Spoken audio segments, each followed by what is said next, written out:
साथियों नमस्कार। आज मैं आपसे एक स्पिरिचुअल मैसेज शेयर करना चाहता हूँ। जैसे कि बचपन से हम सारे सुनते आ रहे हैं कि हम खालियात आए थे खालियात जाएंगे, खालियात आए थे खालियात जाना है। ये धन दौलत माया कोई भी हमारे साथ नहीं जा सकती है। लेकिन मेरा ये मानना है कि हाँ, हम ये अपना कमाया हुआ धन अगर चाहें तो हम अपने साथ ले जा सकते हैं। लेकिन उसके लिए एक मेथड होता है, एक प्रोसेस से होके हमें निकलना पड़ेगा। बिना प्रोसेस के हम ये पैसा नहीं ले जा सकते हैं।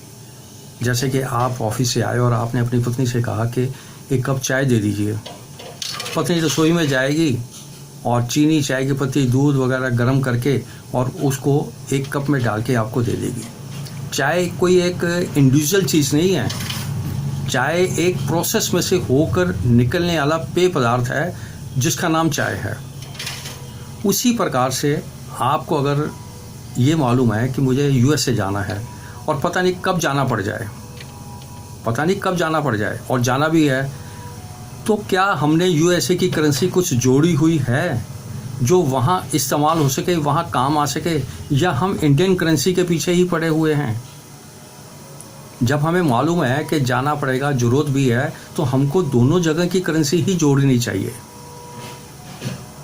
अब विवाह होता है, हमारा विवाह है, हमारी पत्नी हमारे ऊपर विश्वास करके सबको छोड़ के हमारे घर आई। हमें उसका विश्वास भी बना के रखना है। अपना जो फ़र्ज़ बनता है हमें निभाना है।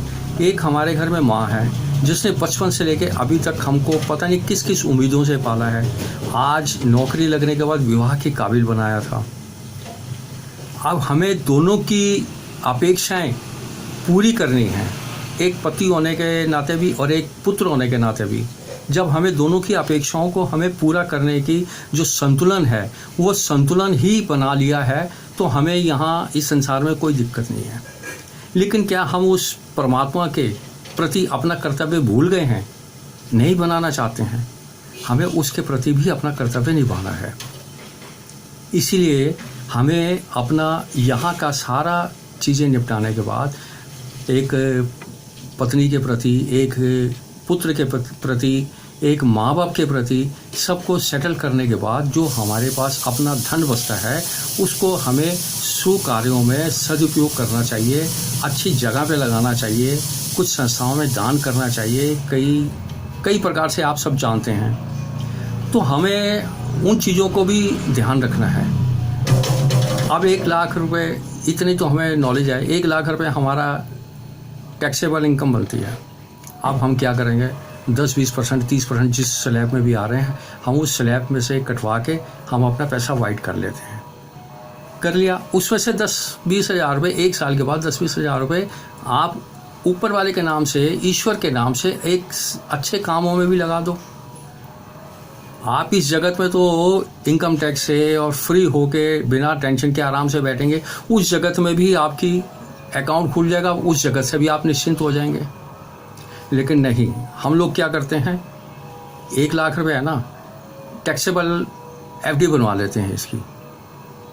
उस साइड पे सोचना शुरू कर देते हैं हम कि चलो 5 सालों में ये हो जाएगी, इसका टैक्स भी बच जाएगा, हमें टैक्स भी देना नहीं पड़ेगा।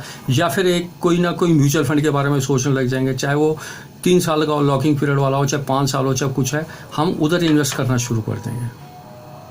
अरे भाई, अपने लिए जब यहाँ नहीं सोचोगे अब कब सोचोगे आप? हमें अपने बारे में भी तो कुछ सोचना है, नहीं सोचना? अपने बारे में भी तो हमें इन्वेस्ट करना चाहिए कि नहीं करना चाहिए? ठीक है, सारी चीज़ें हमने अपने रहते रहते पूरा कर दिया, लेकिन हमें अपना दान, हमें अपने अच्छे काम भी अपने रहते रहते ही पूरा करने हैं। पैसा जोड़ना, पैसा कमाना, उसको बढ़ाना आज के डेट में कोई मुश्किल नहीं है।